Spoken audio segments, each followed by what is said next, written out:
Baik, selamat siang teman-teman. Di sini kami dari kelompok 7 akan mempresentasikan mengenai ekonomi digital. Anggota kelompok 7 sendiri yang pertama ada saya, Regina Dia Saraswati dengan NIM 171324002.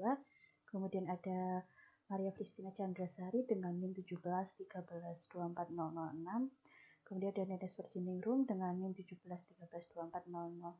Kemudian ada Stevia dengan NIM 171324039. Kemudian ada Eric Morales dengan NIM 171324037. Kemudian ada Julius Bagoswara dengan NIM 171324031. Dan yang terakhir ada Alfiatur dengan NIM 171324048. Nah, selanjutnya hari ini kita akan belajar tentang ekonomi digital. Nah, apa saja sih yang dibahas dalam ekonomi digital? Yang pertama ada konsepnya, konsep ekonomi digital, kemudian ada e-commerce, dan yang terakhir tentu saja ada startup. Nah, Domar, apa sih yang dimaksud dengan ekonomi digital? Nah, kemudian ekonomi digital itu merupakan kegiatan perekonomian yang memanfaatkan IT atau teknologi. Ekonomi digital mengangkat banyak usaha kecil dan menengah untuk memasuki bisnis dunia memanfaatkan kemajuan teknologi. Jadi, ekonomi digital itu memadukan antara kegiatan perekonomian yang dibantu dengan teknologi sehingga dapat lebih menarik dan lebih banyak mengundang banyak masyarakat untuk memanfaatkan teknologi sekaligus membantu kemajuan dari ekonomi itu sendiri. Dan selanjutnya di sini ada benchmarking ekonomi digital. Di sini ada 4 negara contohnya. Pertama ada Amerika, Cina, Korea Selatan, serta Indonesia. Di sini Amerika itu perusahaan yang terkenal, ada Amazon, Google, Facebook. Kemudian Cina yang kita tahu ada Alibaba. Terus Korea terkenal dengan perusahaan teknologi seperti yang terkenal itu ada Samsung. Nah, sedangkan di Indonesia ini belum ada perusahaan yang penghasilannya lebih besar dari $1 miliar US. 1 miliar dolar. Nah, lantas kebijakan pemerintah yang diambil untuk Amerika sendiri adanya regulasi DMCA untuk melindungi konsumen dan melindungi terjadinya inovasi. Kemudian dari Cina, yang pertama ada memaksa investasi asing untuk masuk. Kemudian yang kedua menarik engineer yang kuliah di Amerika untuk membangun perusahaan. Kemudian untuk Korea Selatan sendiri ada investasi infrastruktur internet.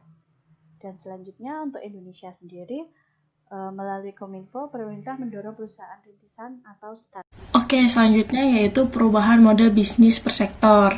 Nah, ada yang tahu tidak ini gambar apa?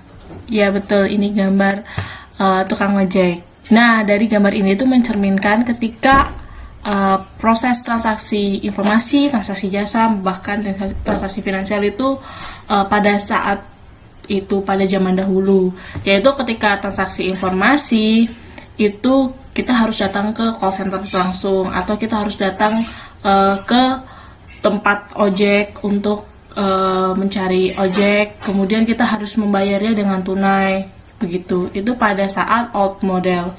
Nah, selanjutnya pada model exciting itu proses transaksi informasi itu bisa dilakukan dengan mobile apps seperti CNN, yaitu merupakan aplikasi untuk membaca berita. Itu dapat kita nikmati saat ini. Kemudian transaksi jasa, itu kita bisa menggunakan Grab atau Gojek, yaitu sebuah inovasi baru dalam kita menikmati layanan jasa, yaitu berupa ojek online, kemudian taksi online, nah seperti itu. Jadi kita tidak perlu mencari-cari lagi tukang ojek di pangkalan. Nah, selanjutnya transaksi finansial. Nah, pada zaman dahulu itu kita pasti menggunakan transaksi tunai, yaitu uang cash langsung. Namun pada zaman exciting itu kita bisa juga menggunakan transaksi non tunai, yaitu seperti e-banking, kemudian e-money atau internet banking. Nah, seperti ini, seperti e-tol kita bisa gunakan, terus tol card, Indomart card atau gas card, itu yang bisa kita nikmati saat ini.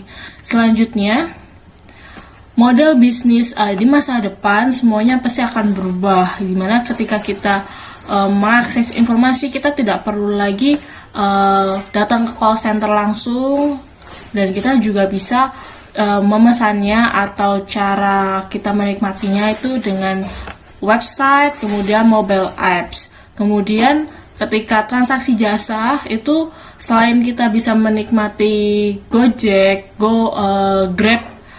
Gojek, kemudian Grab, itu kita juga bisa menikmati KRL, MRT, dan Transjakarta, dan lain sebagainya. Kemudian untuk transaksi finansialnya, selain kita bisa menggunakan non-tunai atau uang cash, kita juga bisa menggunakan edisi mobile atau QR code, seperti yang digunakan oleh penjual nasi rames ini. Nah, di penjual nasi rames ini bahkan mereka sudah menggunakan transaksi GoPay secara QR code. Nah, ini yang akan terus dilanjutkan di masa yang akan datang. Selanjutnya kita akan membahas e-commerce. E-commerce yaitu sebuah proses pembelian, penjualan, mentransfer atau bertukar produk, jasa atau informasi melalui jaringan komputer melalui internet. Klasifikasi bisnis e-commerce di Indonesia. 1. Iklan baris. Berfungsi sebagai sebuah platform yang dimana para individu dapat memasang barang jualan mereka secara gratis. Pendapatan diperoleh dari iklan premium.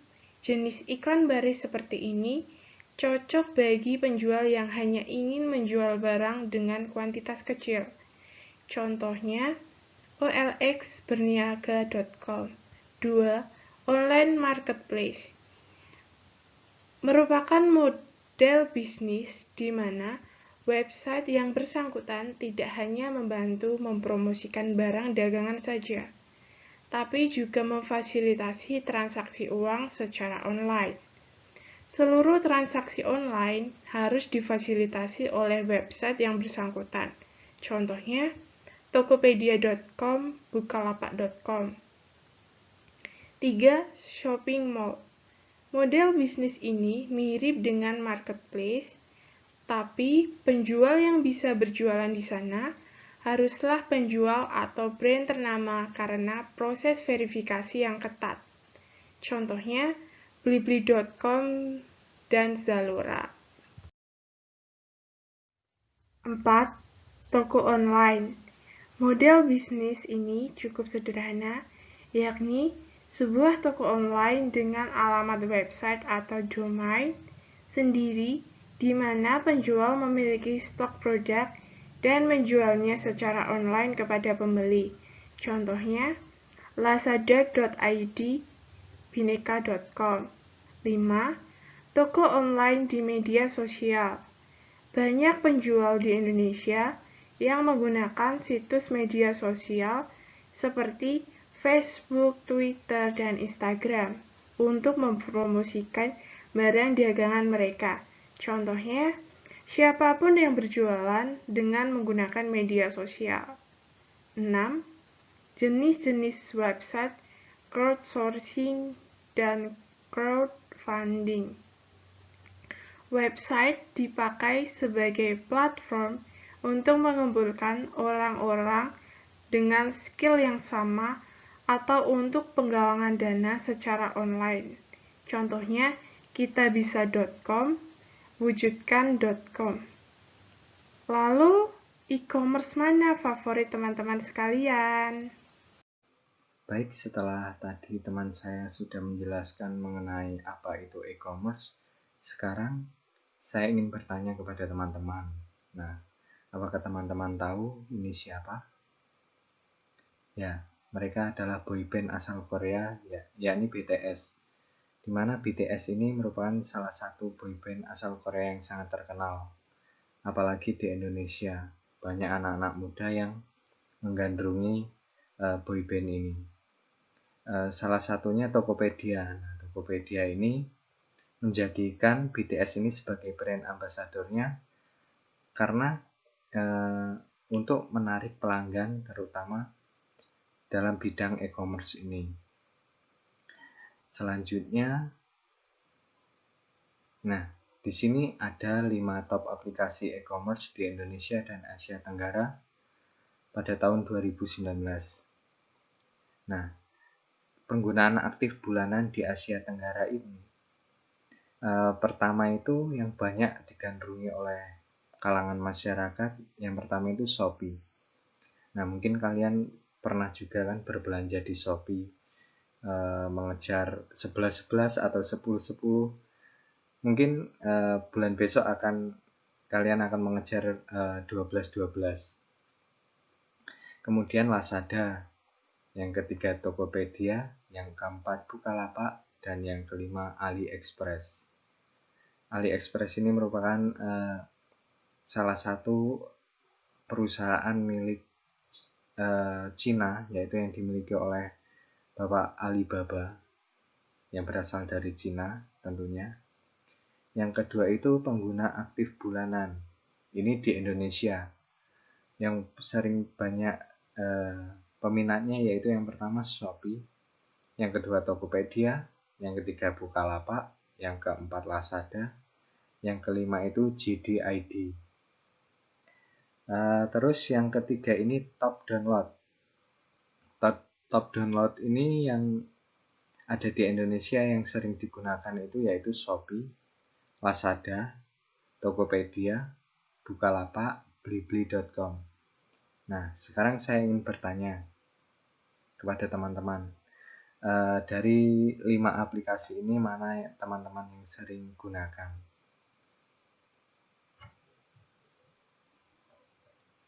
Selanjutnya akan dijelaskan oleh teman saya. Baik, setelah kita tadi membahas mengenai beberapa top aplikasi e-commerce di Indonesia maupun di Asia Tenggara, pada slide selanjutnya ini kita akan membahas khusus tentang prospek bisnis e-commerce di Indonesia. Pertama itu tentang jumlah pengguna internet di Indonesia. Pada 2014 itu ada 88,1 juta yang menggunakan internet, yang kemudian naik pada 2015 yaitu 93,4 juta pada 2015. Nah, dengan kenaikan ini ada beberapa produk dalam e-commerce ini yang menjadi populer atau yang paling digemari. Yang pertama seperti yang kita lihat itu ada pakaian, yakni 67,1%, kemudian sepatu di yang kedua itu 20,2%, ketiga itu 20%, jam 7,6%, tiket pesawat 5,1%, handphone 5,1%, aksesoris kendaraan 2,8%, kemudian kosmetik 2,3%, kemudian yang terakhir itu 1,8%, ini buku. Nah, inilah beberapa barang yang sangat digemari di internet oleh konsumen. Kemudian dengan produk-produk ini jumlah peminat online shop itu pada tahun 2015 sekitar 7,4 juta orang, yang kemudian diprediksi pada kurang lebih pada 2016 ada 8,7 juta orang. Adapun jumlah ataupun nilai transaksi dari e-commerce khususnya tahun 2015 ada 3, miliar US dollar. Kemudian pada 2016 ada 4,8 miliar US dollar. Dari sekian banyaknya penataan tentang e-commerce ini, banyak sekali yang mencari produk-produk secara online dibandingkan secara offline. Apalagi seperti masa sekarang. Seperti yang dari PPT itu ada menjelaskan ada sekitar 77%. Nah, dari penjelasan ini kita dapat melihat bahwa penggunaan internet di Indonesia semakin banyak, khususnya dalam berbelanja online.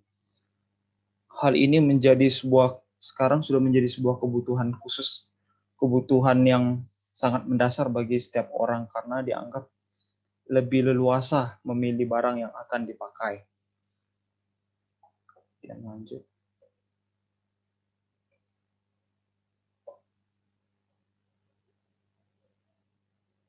Oke. Kemudian selanjutnya itu tentang UKM online, di mana UKM online ini berpotensi mendorong laju ekonomi sekitar 7%. Menurut studi Deloitte, menunjukkan adanya potensi pertambahan tumbuhan ekonomi sebesar 2% jika UKM didorong menggunakan teknologi digital dalam pemasaran. Jadi teknologi itu sangat membantu sekali untuk meningkatkan UMKM, khususnya secara online. Nah, ini kontribusinya UMKM pada 2012, 57% kontribusi yang diberikan oleh UMKM online terhadap PDB Indonesia. Kemudian terciptanya lapangan kerja sekitar 97%. Yang kemudian untuk proyeksi Bank Dunia, kenaikan broadband sekitar 10%, kemudian percepatan pertumbuhan ekonomi sekitar 1,8%. Potensi tambahan pertumbuhan ekonomi dari pengembangan UKM online, yakni untuk pertumbuhan ekonominya sekitar 5%, kemudian target pertumbuhan ekonomi yang akan datang khususnya pada 2015 itu sekitar 7%. Ada 5 area digital UMKM yang akan didorong oleh pemerintah. Yang pertama itu akan meningkatkan akses broadband, kemudian membantu transformasi ke bisnis digital, kemudian memperluas akses pembiayaan, jadi diberikan kemudahan dalam pembiayaan ini. Kemudian yang keempat, memperluas layanan government. Yang kelima itu akses pembayaran elektronik. Seperti kita lihat bisa banyak sekali sudah pembayaran dilakukan secara online. Kemudian ada 4 manfaat teknologi digital bagi UKM. Yang pertama, penjualan 80%. Dengan adanya teknologi digital seperti saat ini, penjualan meningkat hingga 80%. Kemudian yang kedua, potensi membuka kesempatan kerja 1,5 kali dibandingkan daripada yang offline. Jadi pembukaan lapangan kerja lebih luas, khususnya di bidang online daripada offline. Kemudian produk bisa lebih inovatif dibandingkan offline. Nah, dengan digital ini diharapkan banyaknya kreativitas akan semakin meningkat karena banyaknya aplikasi yang bisa digunakan untuk meningkatkan barang-barang yang akan dijualkan, meningkatkan jual belinya. Kemudian akses pasar internasional. Dengan adanya teknologi digital ini, kita dapat mengakses berbagai hal di dunia ini, terkhusus dalam pasar internasional. Kemudian selanjutnya akan dilanjutkan oleh teman saya. Oke, selanjutnya kita akan bahas tentang startup. Domar, kamu tahu nggak startup itu apa? Sepengetahuanku, startup adalah perusahaan rintisan yang sedang berkembang dan lini bisnisnya itu memanfaatkan kemajuan teknologi dan informasi loh, yang memiliki pangsa pasar domestik Tokopedia. Selanjutnya, ini ada pendistribusian pemuda Indonesia. Jadi pemuda Indonesia itu ada sejumlah 64 juta jiwa yang dibagi pada, yang pertama ada dari kisaran umur 25 sampai 30 tahun itu ada 39,12%. Sedangkan umur 16 sampai 18 tahun itu ada 20 sampai 67%. Sedangkan 19 sampai 24 tahun itu ada sebesar 40,21%. Nah, sedangkan pembagian pemuda yang ada di perkotaan dan di perdesaan itu ada sejumlah 57,94%, sedangkan di perdesaan ada sejumlah 42,06%. Sedangkan berdasarkan jenis kelamin, laki-laki ada sejumlah 50,78% dan perempuan sejumlah 49,22%. Nah, sumber daya manusia yang berkualitas itu merupakan modal yang terpenting dalam memasuki era ekonomi berbasis digital. Karena kenapa? Karena sumber daya manusia yang berkualitas itu dapat atau mampu mengelola era ekonomi berbasis digital dengan pemanfaatan teknologi yang ada.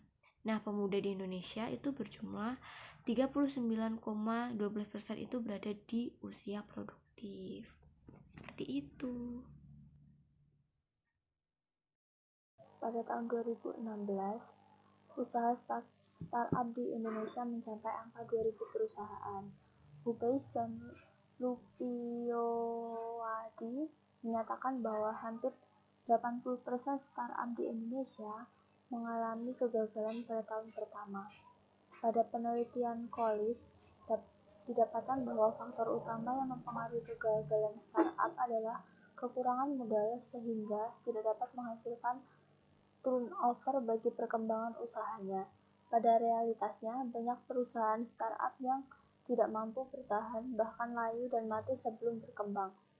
Hal ini diakibatkan pada ketidakmampuan dalam memecahkan permasalahan yang dihadapi, khususnya pada bagian permodalan. Selanjutnya yaitu permasalahan yang dialami oleh startup di Indonesia. Yang pertama yaitu bersifat coba-coba.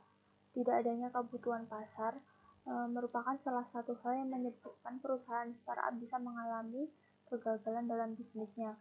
Konsep yang sangat unik hanya bisa dijalankan dengan baik apabila usaha startup tersebut match dengan kebutuhan pasar yang ada di Indonesia.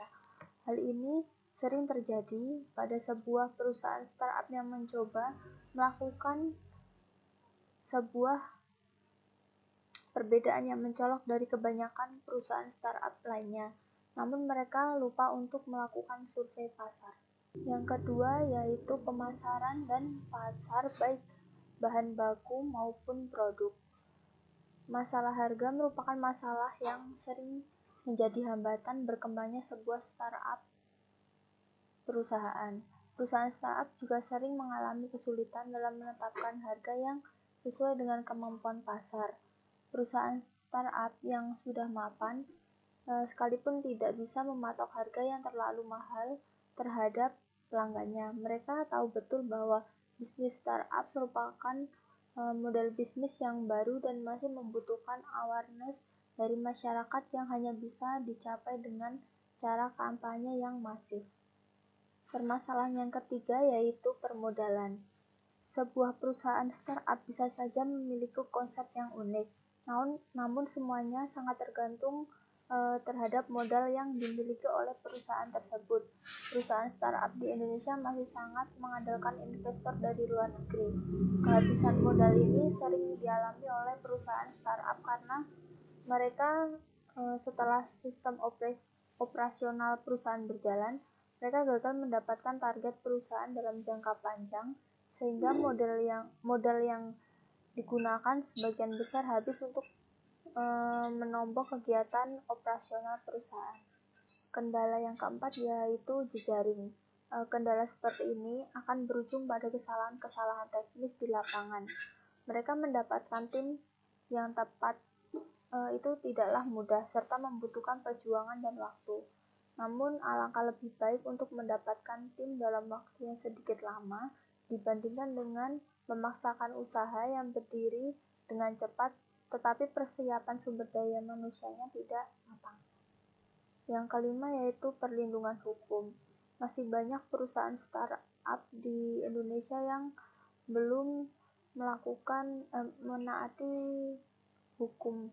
Contohnya yaitu mereka tidak mengantongi izin usaha, mengabaikan masalah perpajakan, mengabaikan hak kekayaan intelektual atas produk yang dijual, mengabaikan hak dan legalitas karyawan, dan tidak adanya perjanjian pemegang saham. Yang terakhir yaitu otoritas pasar yang terfokus pada area domestik dan lokal.